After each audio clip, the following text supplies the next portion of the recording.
కాగా ప్రశాంత వాతావరణంలో లోక్సభ ఎన్నికలు ముగిశాయి. కేతనపల్లి మున్సిపాలిటీలో పట్టణ ప్రజలు తమ ఓటు హక్కును వినియోగించుకున్నారు.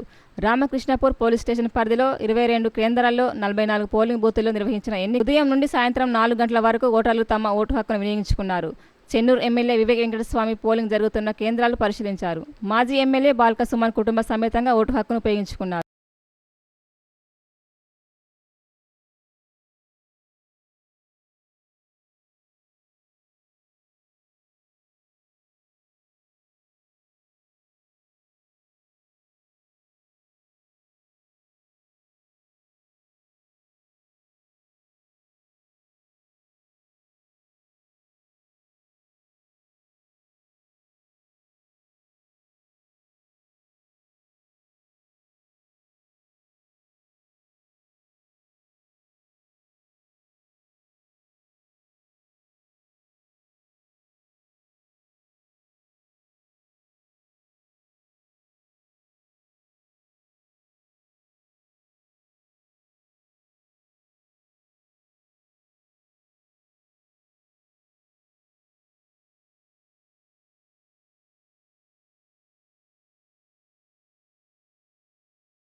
కానీ ఇతర నియోజకవర్గాలు పెద్దపల్లి, రామగుండం, ధర్మపురి అటువైపు నుండి కూడా నాకు చాలా పాజిటివ్గా ఓటింగ్ జరుగుతుందని వార్తలు వస్తూ ఉన్నాయి. మిత్రులందరూ చెప్తా ఉన్నారు. చాలా సంతోషం.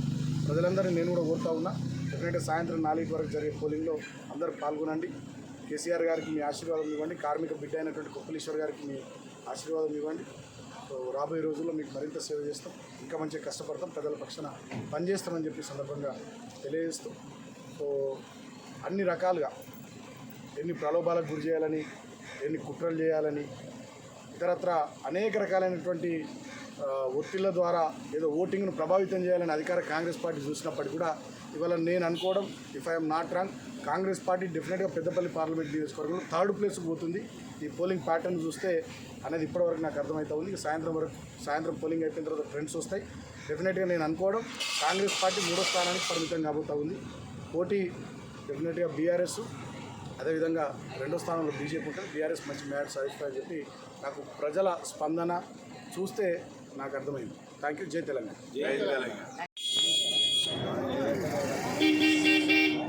సింగరేణి ప్రాంతంలో కార్మిక కుటుంబ సభ్యులందరూ కూడా ఈసారి ఒకటే వైపు కాంగ్రెస్ పార్టీ అభ్యర్థిని గెలిపించడం కొరకు చేతి గుర్తుకు ఓటిస్తూ ఉన్నారు. గత అసెంబ్లీ ఎన్నికలలో కొంత టీఆర్ఎస్ పోటీ ఇచ్చినట్టుగా ఉంది, కానీ ఈసారి పూర్తిగా 1 సైడెడ్గా ప్రజలందరూ కూడా ఓటిస్తూ ఉన్నారు. ముఖ్యంగా బీజేపీ ప్రభుత్వం రాకూడదని, నరేంద్ర మోడీ మళ్ళీ అధికారంలోకి వస్తే రాజ్యాంగాన్ని మార్చేస్తాడు, రిజర్వేషన్లు తీసేస్తాడు అనేది ప్రజలందరూ కూడా అర్థమైంది. కాబట్టి కాంగ్రెస్ తప్ప ప్రత్యామ్నాయం మరొకటి లేదనే ఉద్దేశంతో ప్రజలందరూ కూడా ఓటేస్తూ ఉన్నారు.